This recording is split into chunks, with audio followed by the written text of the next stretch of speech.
They ignored the black passenger until he walked into first class as the plane's owner. There he was, standing at the gate in his jeans and worn sneakers, completely invisible to everyone around him. Ignored by the flight attendants, snubbed by fellow passengers, he felt the weight of their presumptions pressing down on him like a familiar, unwanted blanket. No one could have imagined that this quiet, unassuming black man would be the center of the day's most startling revelation, nor that his simple decision to walk through a door would send shockwaves through the entire plane. If only they had known who he really was. If only they had known that he owned the very aircraft they so brazenly overlooked him on. Xavier Landon had never gotten used to people's reactions, though they seldom surprised him anymore. Growing up in a modest home in Richmond, Virginia, he had learned from an early age how quickly judgments were cast based solely on how he looked. Whenever he stepped into upscale environments, be it a five-star hotel lobby, a corporate headquarters, or, in this case, an airport lounge, he could sense the eyes flicking toward him with curious or suspicious glances. He had built a thriving real estate empire in his mid-30s, investing in properties across the globe, and recently he had taken another bold step, purchasing a private aircraft through a holding company.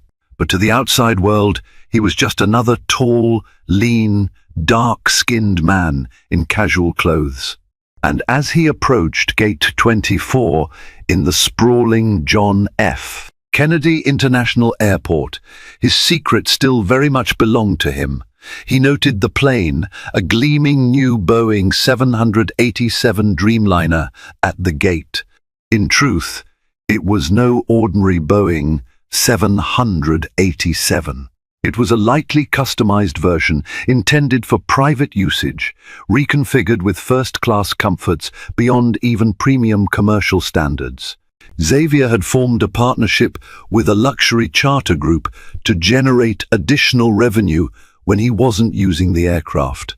That arrangement allowed first-class tickets to be sold to select customers who wanted a lavish experience without necessarily chartering the whole plane. Today's flight from New York to London was half full with such premium passengers, most of whom had no idea that their first-class seats were part of an arrangement that the quiet man at the gate had orchestrated.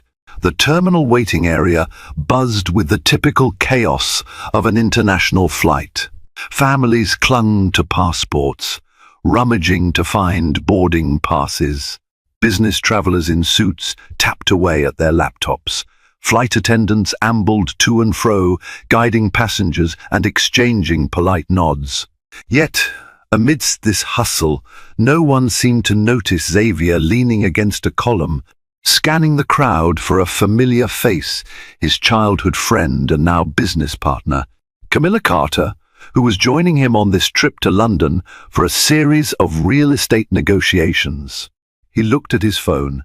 A single text from Camilla read, "Running late. Long line at security." That was all he needed to know. He sighed, mentally recalculating the timeline. The plane wasn't scheduled to depart for another hour, so she'd be safe if she hurried. While waiting, Xavier watched a middle-aged white man in a crisp navy suit, a passenger who seemed to assume an air of entitlement the moment he arrived at the gate. The man placed his suitcase right in the middle of the corridor, blocking others without a second thought. He spoke loudly, bragging about his business success to anyone forced to endure earshot. An embroidered name on his leather bag identified him as K. Murray.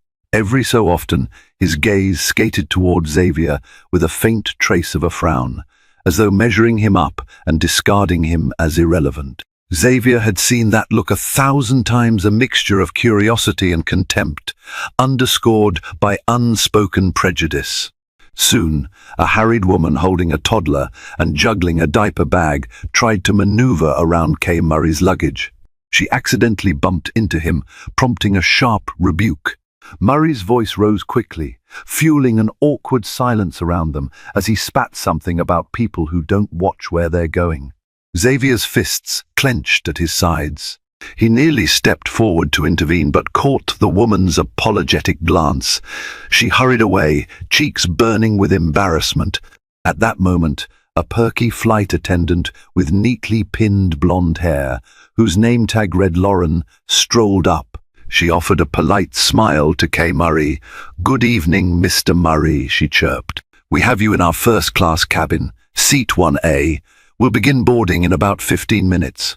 Lauren managed to ignore Xavier entirely, her eyes gliding over him as if he were part of the background. It stung, but he was used to it. A short while later, the first announcement came over the speakers. "Attention, ladies and gentlemen, we'll be boarding flight 1770 to London Heathrow in a few moments, beginning with our first-class passengers and families travelling with small children." The moment boarding began, Kay Murray bustled toward the gate. Xavier, deciding to stay out of the chaotic rush, held back. He was in no hurry. He knew his seat would remain empty until he got on, and the plane wasn't leaving without him. In fact, strictly speaking, the plane couldn't leave without him. Yet as he stood, an older couple edged past him in line, and a gate agent politely guided the couple through. Not a word or glance was directed Xavier's way. A few minutes ticked by. Another wave of passengers boarded. Just as the last call for first class sounded, Xavier stepped toward the ticket scanner. The gate agent looked at him, puzzled. "This line is for first class, sir," she said, pressing her lips together in a tight line, as if suspecting he was in the wrong place. "I know," Xavier replied softly. His voice was warm, but he made sure he spoke clearly. "Oh," the gate agent said, her cheeks reddening. "May I see your boarding pass?"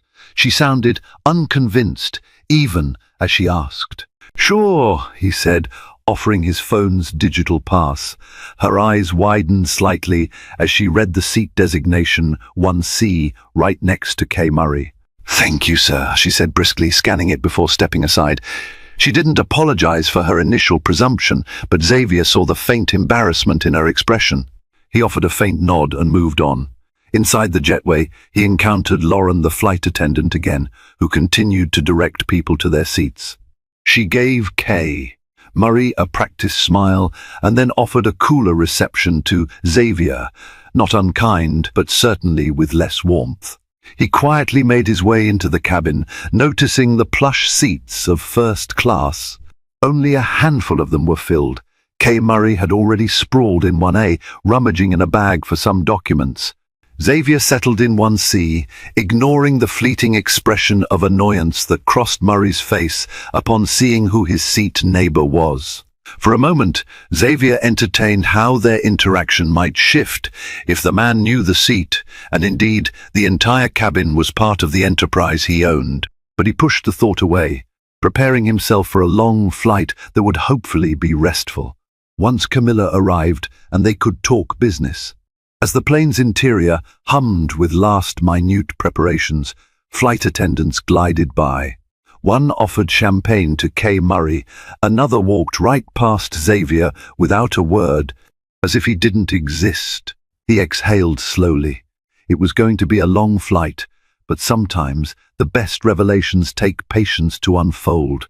Just when Xavier thought he could settle in, check his email, and await Camilla's arrival, the tension in the cabin thickened.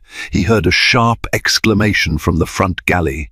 Out of the corner of his eye, he saw Lauren placing a hand on her headset, speaking in hushed tones. Moments later, a second flight attendant hurried to Lauren's side, exchanged a few words, and the two of them cast a surreptitious glance toward the cabin. Xavier couldn't help but notice the fleeting, troubled expressions on their faces.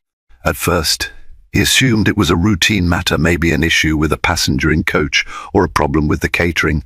But after a moment, Kay Murray let out a boisterous laugh as a tall, olive-skinned flight attendant with Dana on her name tag knelt by his seat. tending to him with the warmth and courtesy that Xavier had yet to experience.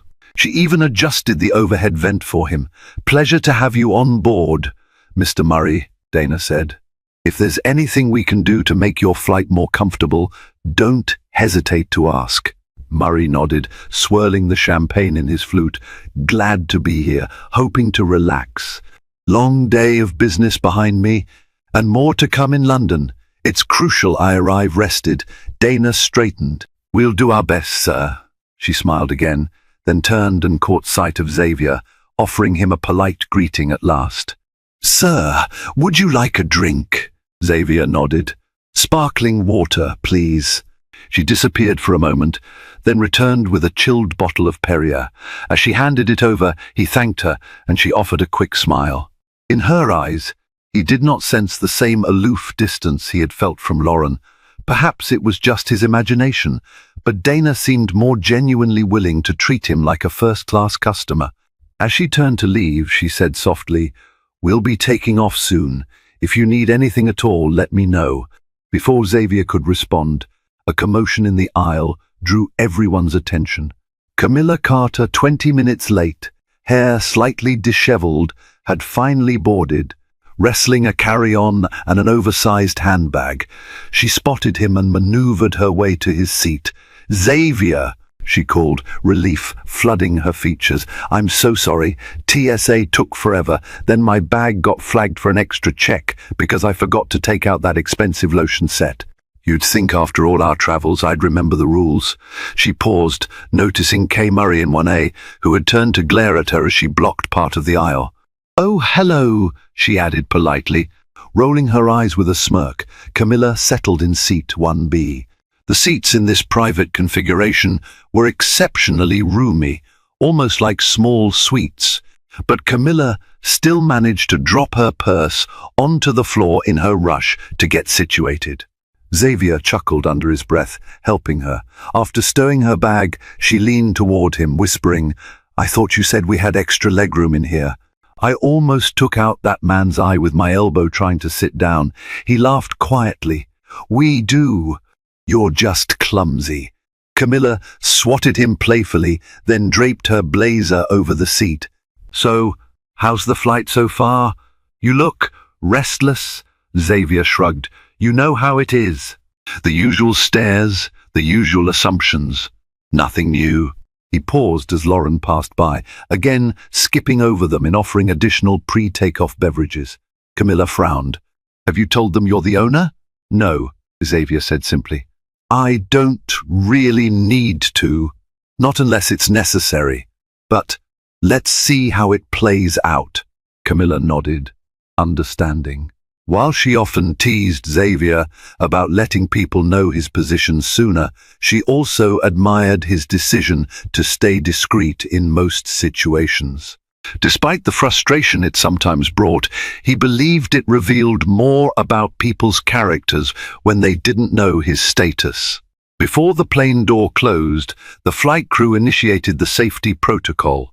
Lauren returned, now reciting the announcements in a calm, measured voice. Dana walked the aisle, checking seat belts and tray tables.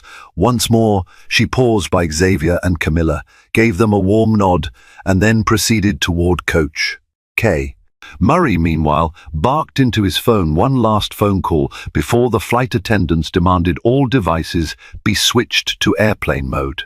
His confident voice carried across the cabin, announcing sales numbers and acquisitions as though the entire row needed to be impressed by his grand accomplishments.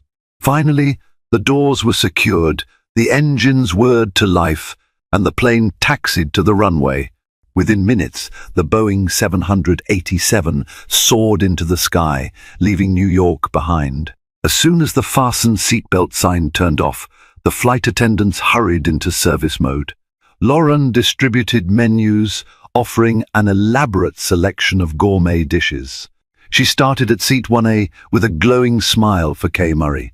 "As you can see, our dinner options are curated by a Michelin star chef," she announced. "May I recommend the pan-seared duck breast or the truffle risotto? Both are exquisite." "I'll take the duck," Kayamari said, folding the menu, "and make sure it's extra rare. I hate when duck is overcooked. Also, I want a top-shelf whiskey, neat whatever brand you have, as long as it's not cheap." Lauren nodded effusively. "Of course, sir." She then moved to seat 1B, handing a menu to Camilla, but failing to hide the flicker of impatience in her smile. "For you, ma'am." Camilla gave her an even look. "I'd like the truffle risotto, please. And a glass of Pinot Noir." "Certainly," Lauren said, scribbling down the request. Next, she leaned over to Xavier. "And you?" she asked, noticeably less enthusiastic. "What would you like for dinner this evening?" Xavier looked at the menu. "I'll have the truffle risotto as well, with a side salad. Sparkling water is fine." Lauren nodded again, flipping her notepad shut. She muttered a brisk thank you and swept away down the aisle. Camilla rolled her eyes, but Xavier simply shrugged. He was used to this. If only they knew. The flight progressed in that vein. Dinner service began. While Dana was consistently courteous, Lauren seemed to direct her friendliest demeanor to Kay. Murray fussing over every detail of his meal. Meanwhile, Xavier's salad arrived late, his water glass half the time left unfilled until he or Camilla had to ask. The difference in treatment was glaring, but none of the other first-class passengers appeared to notice or care. Either they were too preoccupied, or they didn't think anything was amiss. As the cabin lights dimmed post-meal, Camilla leaned toward Xavier. "Don't let it get to you," she whispered. "We'll be in London soon, and none of this will matter." He offered a small, reassuring smile. "I'm all right. It's just unfortunate. Sometimes it's frustrating, but I've dealt with worse." He closed his eyes for a moment, thinking back to the day he first decided to buy his own aircraft. After an especially humiliating incident years ago in a corporate jet lounge, he'd told himself that if he ever had the means, he would create an alternative, an option, where he and others who traveled with him could feel at ease, free from judgments and prejudice. Partnering with a luxury charter group was his compromise between practicality and extravagance. But moments like these reminded him that prejudice lingered in the air, no matter how plush the seats.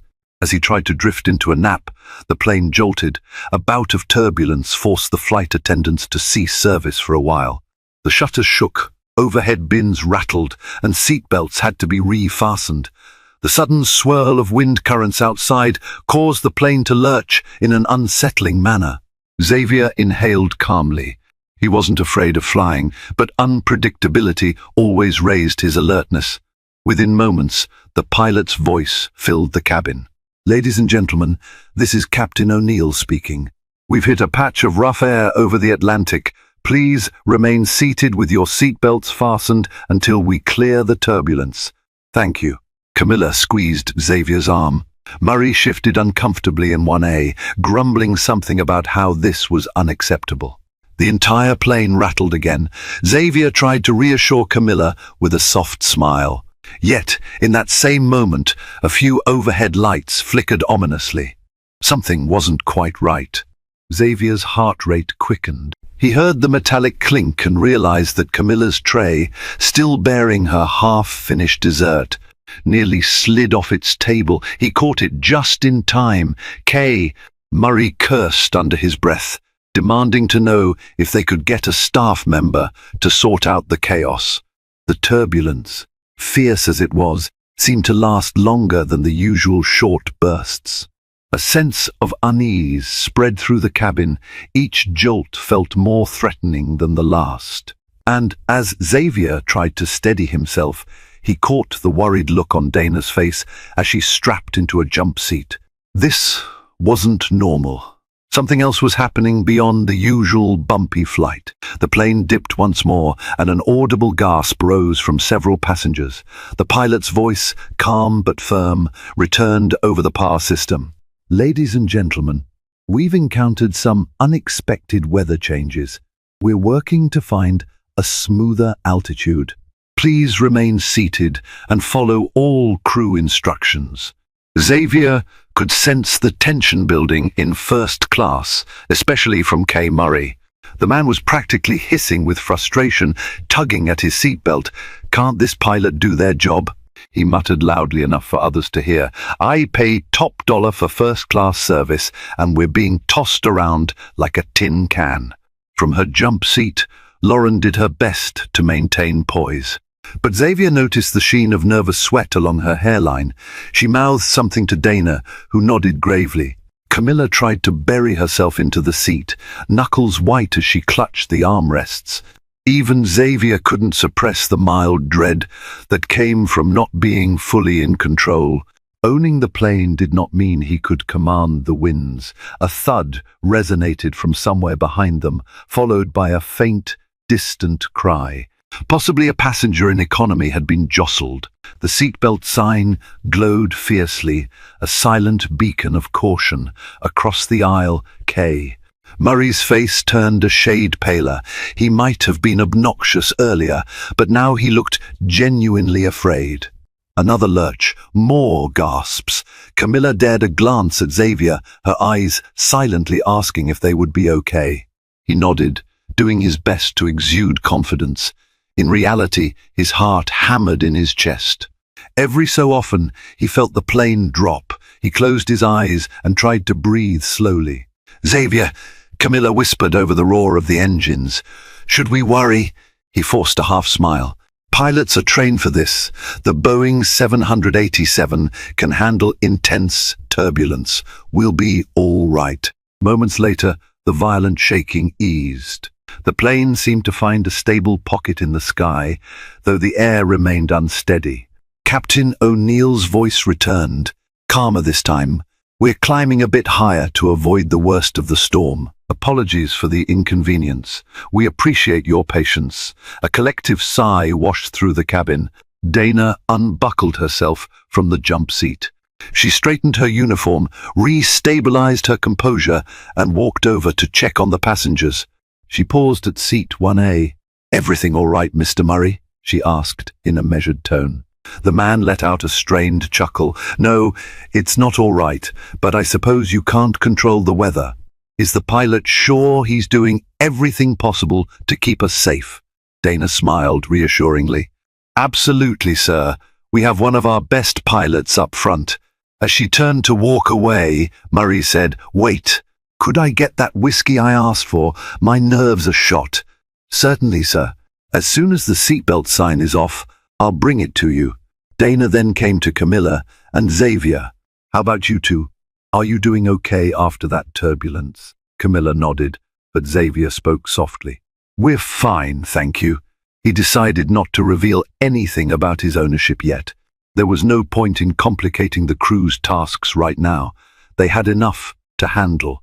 As the evening progressed and the plane steadied, the flight attendants attempted to resume a semblance of normal service. The cabin lights dimmed further, encouraging passengers to rest.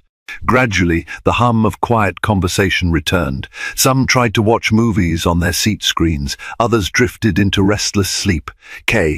Murray wolfed down a second whiskey, and then glared at the screen in front of him. Apparently dissatisfied with the in-flight entertainment, around 2 hours into the flight, the cabin was hushed. Even the staff members moved quietly, trying not to disturb sleeping passengers. That was when Camilla turned to Xavier, her eyes gleaming with an idea. "Let's walk to the galley for a minute. Stretch our legs." He arched an eyebrow. "All right, but we should be discreet." Together, they rose and made their way to the forward galley. Lauren, who was still on duty, looked up. At first, she seemed poised to tell them to return to their seats, but the seatbelt sign was off and the turbulence had calmed. So, instead, she plastered a professional smile on her face and asked if they needed anything. "We were hoping for some coffee or tea," Camilla replied sweetly. Lauren managed a quick nod. "Sure, we have freshly brewed coffee, cream and sugar, or black." Camilla ordered a latte if possible, Lauren complied. Xavier requested a simple black coffee. Meanwhile, Dana was at the rear of first class, checking the overhead compartments. As Lauren prepared their drinks, the interphone rang a call from the cockpit. She answered, "Yes, Captain. Understood." Her voice betrayed a hint of anxiety. She hung up and flashed a tight smile at Xavier and Camilla. "We'll have a bit more turbulence soon. Nothing to worry about, but please be cautious moving around the cabin." Camilla frowned. "Is the storm still following us?" Lauren shrugged. "It happens sometimes. These Atlantic weather patterns can be unpredictable." Xavier nodded. "We'll head back to our seats in a moment. Thank you for the coffee." He and Camilla sipped the hot beverages in quick silence before returning to their row. On the way back, he passed by Kay. Murray, who seemed half asleep, still in an upright position with the overhead light shining on some documents. The man stirred as they slipped by, offering a cursory glance. Once settled again, Camilla took the seat at 1B, while Xavier placed his coffee on the side table next to 1C. "We'll be all right," he repeated, more for himself than her. She nodded, stifling a yawn. "I might try to sleep. We have a busy day once we arrive in London." He gently patted her shoulder. "Go ahead. I'll probably review some contracts. I want to be sure we're ready for the meeting with the Farnbridge Estate Group." Camilla nodded wearily. She reclined her seat slightly and soon drifted off. Xavier pulled out his tablet, scanning the documents, but despite his best efforts, his attention kept wandering. He couldn't ignore the undercurrent of tension in the cabin, a mixture of the storm outside and the social storm inside. That old feeling of being judged and overlooked gnawed at him.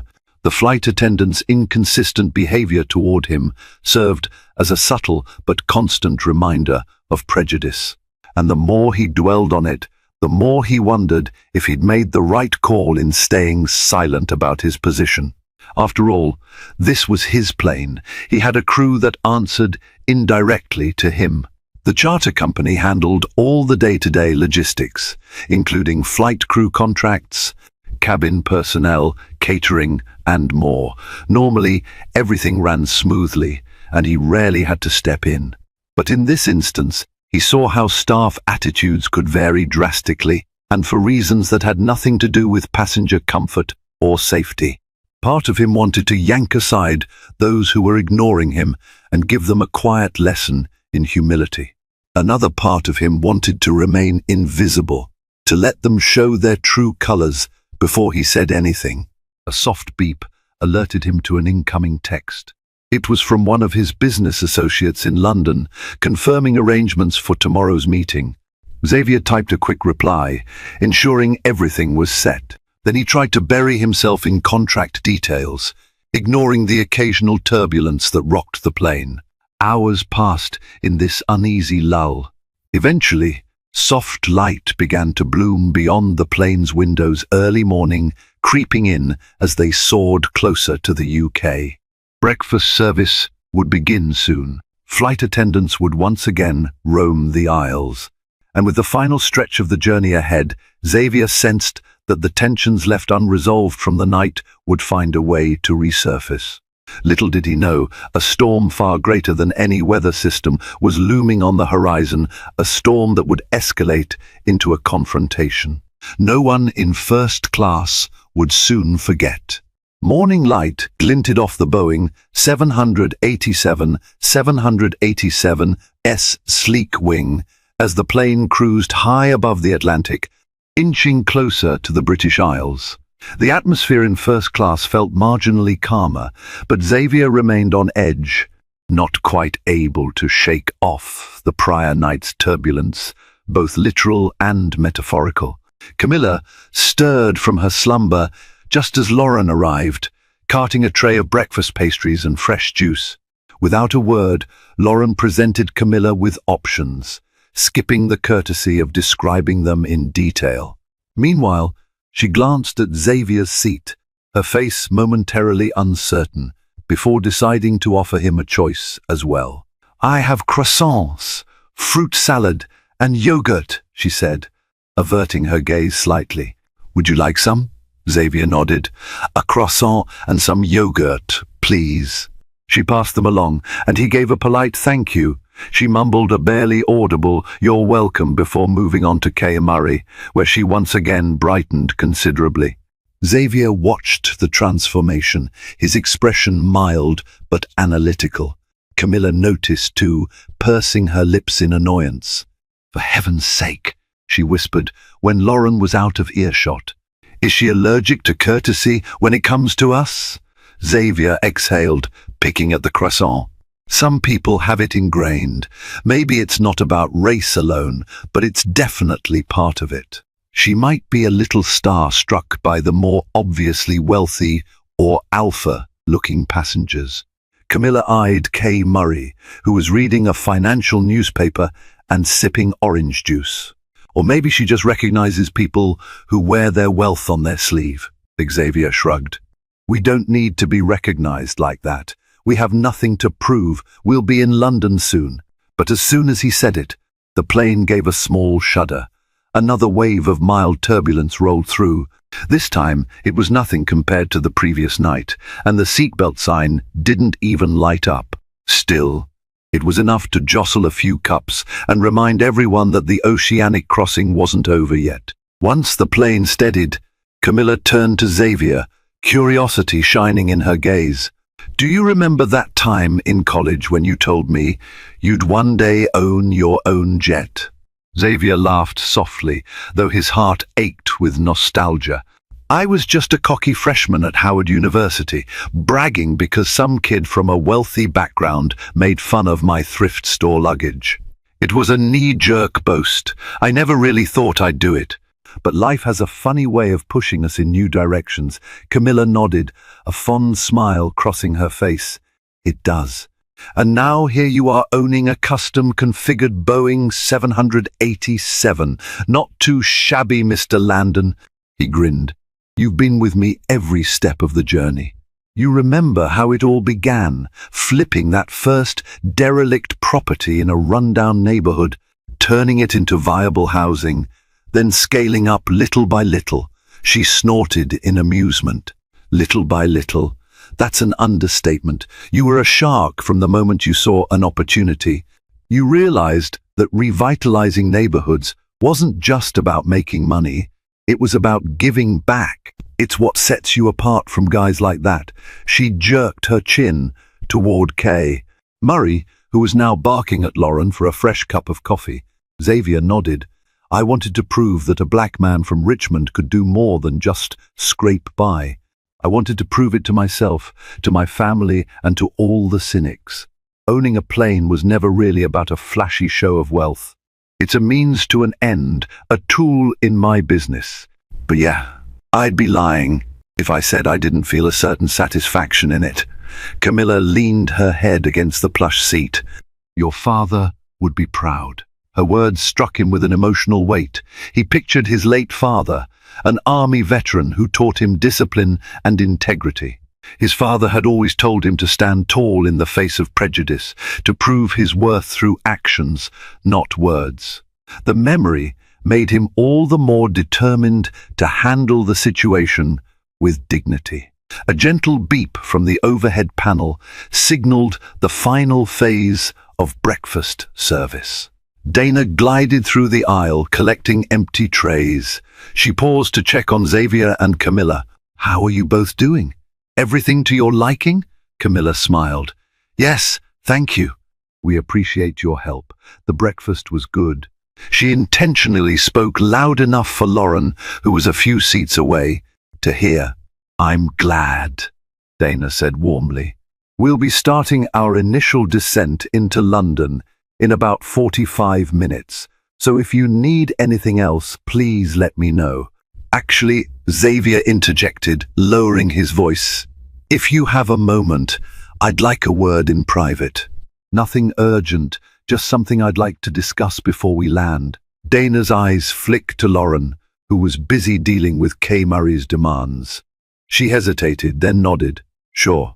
After I finish collecting these trays, I can meet you in the forward galley." Xavier thanked her, and she moved on. Camilla gave him a quizzical look. "You're going to tell her?" "I think it's time," he replied softly. "I want to have a direct conversation with the flight crew. We've had enough of this. Let's see what they say." True to her word, Dana appeared in the forward galley a short while later, when service had ended and the cabin lights were switched to the gentle glow for landing preparation. Xavier excused himself from his seat, murmured something to Camilla, and followed Dana. He noticed Lauren glance at them skeptically but thought nothing of it. In the galley, Dana stood with her hands folded. "Is everything all right, sir?" Xavier nodded, choosing his words carefully. "Yes and no. I've noticed some discrepancies in how passengers are being treated up here. I'm curious if this is standard procedure for your airline or if there's been some misunderstanding." He kept his tone polite yet firm. Dana blinked, her posture stiffening. "What do you mean, sir?" Xavier inhaled. "I mean, I notice you've been professional and kind, but your colleague, Lauren, has been less so, especially toward my friend and me. I realize it might be a stressful flight, and we had turbulence, but her attitude seems markedly different when dealing with other passengers." Dana's gaze flickered. "I'm sorry if you feel that way. Lauren is usually quite professional, though sometimes she gets flustered. We've had a challenging flight with the weather and some demanding passengers." Xavier studied her carefully, deciding how much to reveal. "I understand, but I want you to know something. I'm not just a random first-class passenger. My name is Xavier Landon. I'm the principal owner of the plane you're working on today." He said it gently, but a sense of gravity hung in the air. Dana's eyes widened and color drained from her cheeks. "The plane's owner?" Xavier offered a small nod. "Yes, this aircraft is privately owned by my company. It's leased under a contract with your charter group. I don't typically make this known to the crew, there's no need to, but when I see a distinct difference in how I'm treated compared to others, especially in a way that suggests underlying prejudice, I feel compelled to speak up." Dana swallowed. "I had no idea. They didn't tell us. We sometimes have wealthy or VIP passengers in first class, but they rarely communicate with us directly about ownership." She glanced behind her, as if Lauren might appear at any moment. "I'm sorry you've had a negative experience. I'll speak with Lauren. I assure you, we value all our passengers equally." Xavier sighed, crossing his arms. "I'd appreciate that. And let me be clear, I'm not trying to get anyone in trouble.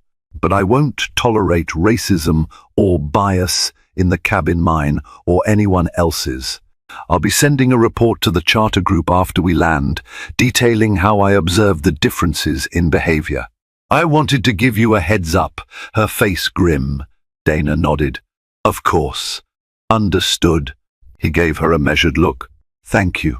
And thank you for treating my friend and me with respect. It hasn't gone unnoticed." With that, he excused himself and returned to his seat.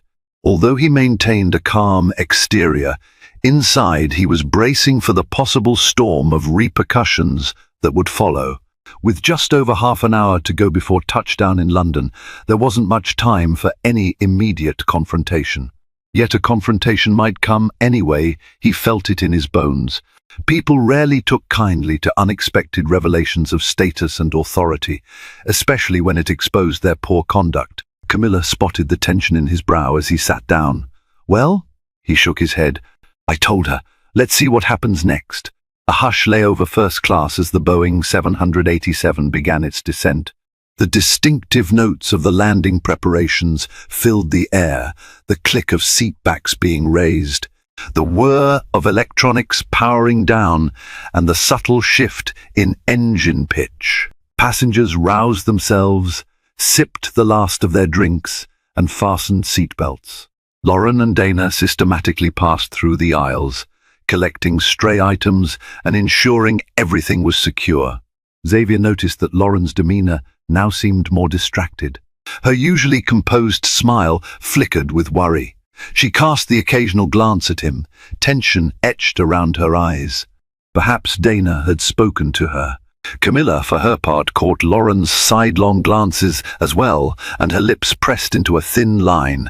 Meanwhile, Murray was finishing up yet another phone call. Somehow he'd already reactivated his phone or found a way around the standard protocol. He was oblivious to the shifting cabin atmosphere as he barked orders into his device. Yes, I'll be in London by morning. No excuses. I want the deal closed by Friday.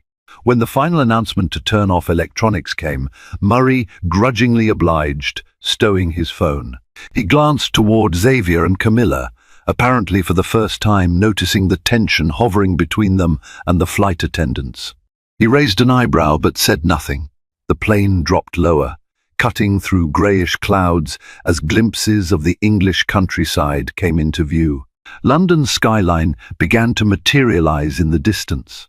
The seatbelt sign was firmly lit, and everyone was ordered to remain seated for landing. Throughout this final approach, Xavier could sense an electric undercurrent. He mentally rehearsed what might happen once they were on the ground. Would the flight attendants try to talk to him privately? Would the captain weigh in? He took a measured breath, reminding himself that no matter what transpired, he had the upper hand. The landing gear deployed with a heavy mechanical thud. Camilla grasped the armrest, bracing for touchdown. Xavier stayed steady, comforting her with a nod and a faint smile. "We're almost there," he murmured. The runway lights at Heathrow Airport shimmered below. In a smooth motion, the plane descended onto the tarmac, its tires screeching softly on the asphalt. A wave of relief washed over the cabin. They had arrived. Shortly after touchdown, the plane taxied to a private gate arrangement typical for VIP charters. The pilot announced their arrival, welcoming them to London. Lauren and Dana stood at the front of the cabin, thanking each passenger as they disembarked. Camilla and Xavier remained seated for a moment, allowing the others, especially Murray, who was in a rush to exit first.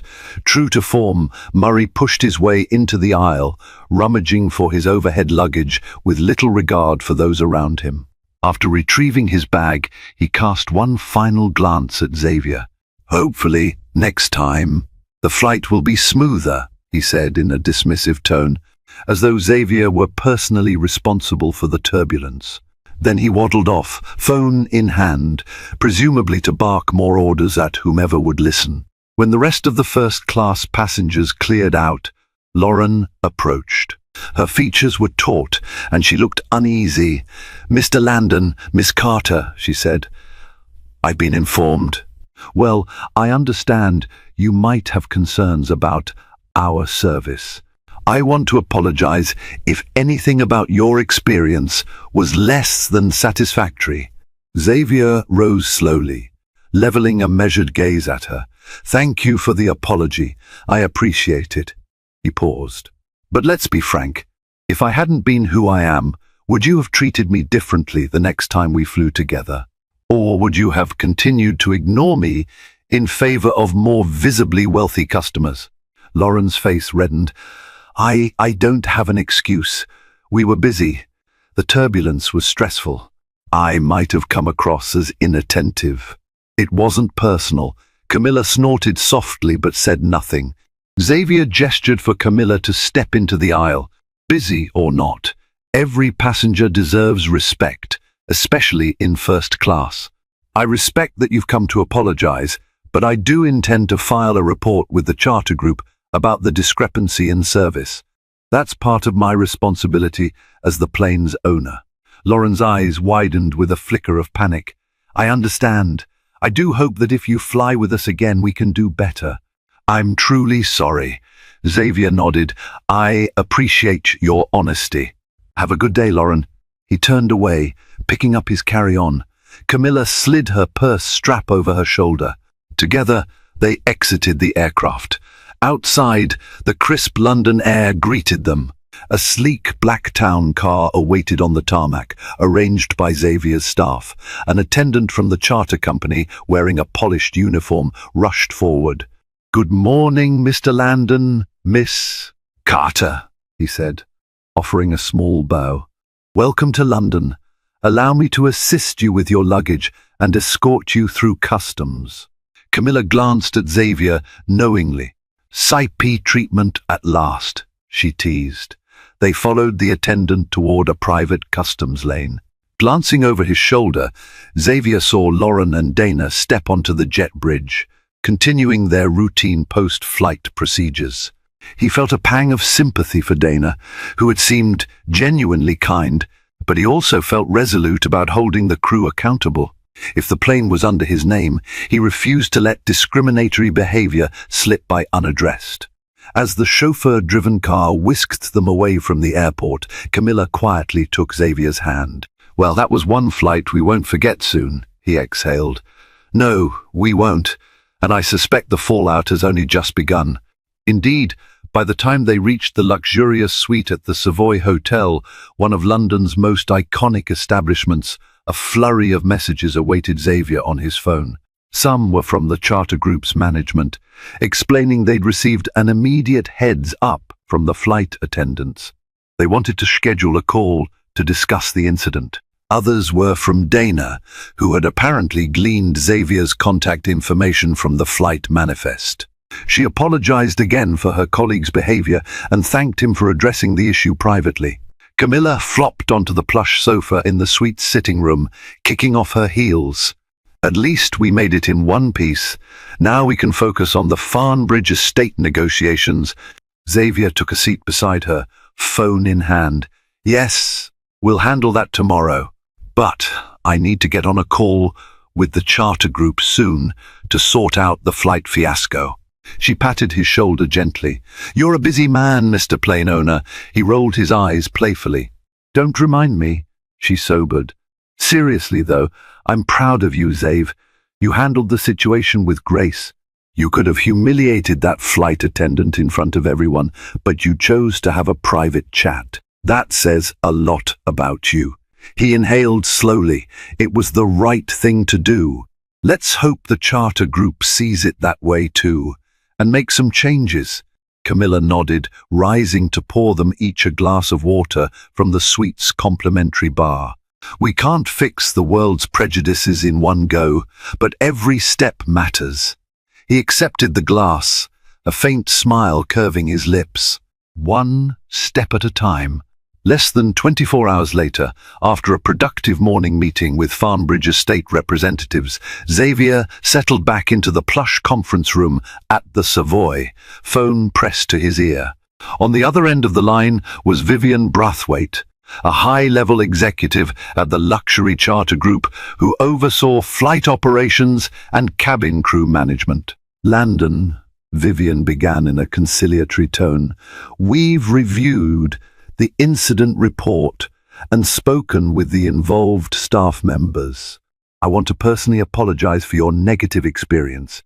The flight crew assigned to your aircraft was expected to adhere to our highest standards of service, and it's clear that didn't happen."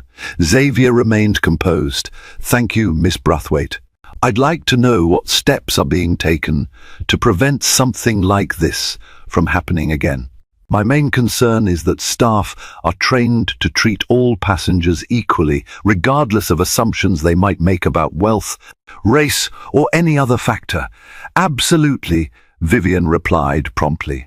"We take such matters very seriously. The attendant in question, Lauren, will be attending additional training, and we're reviewing our overall protocols. Discrimination, conscious or unconscious, is unacceptable within our organization. Rest assured, our leadership is implementing a thorough review to improve accountability and sensitivity training." Xavier nodded, though she couldn't see it. "That's good to hear. And Dana is not subject to any disciplinary action," Vivian reassured him. "From all accounts, she acted professionally and courteously. We're sorry that your overall flight experience was overshadowed by one individual's attitude." He paused, letting the sincerity of her words settle. "I appreciate that. Please keep me updated.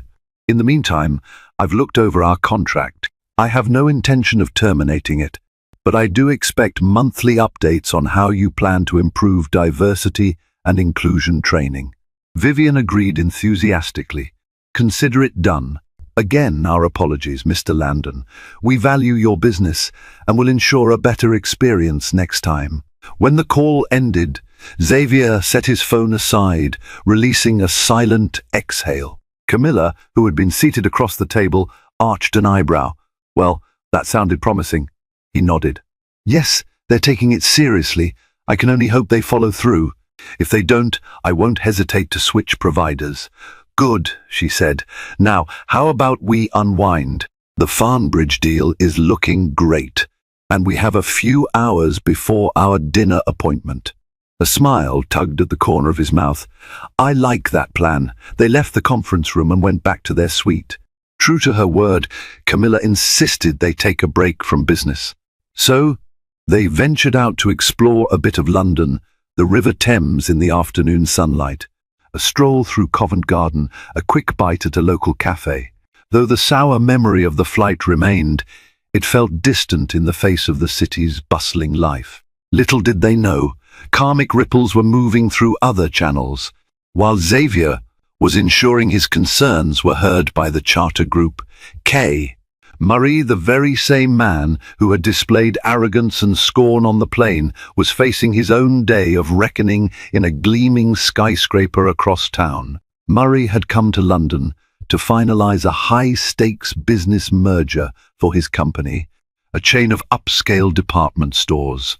But in the last meeting of the day, the prospective partners blindsided him with concerns about his financial solvency. Market data indicated that Murray's company was struggling more than he'd admitted. Pressed for clarification, Murray grew defensive and boastful, exactly as Xavier might have predicted. We are a multi-million-dollar corporation, he boomed, pacing around the boardroom. We have strong leadership. Our brand is known worldwide. We can weather any market shift. Yet the carefully collated graphs on the table told another story: shrinking market share, customer dissatisfaction, and a potential lawsuit over discriminatory hiring practices.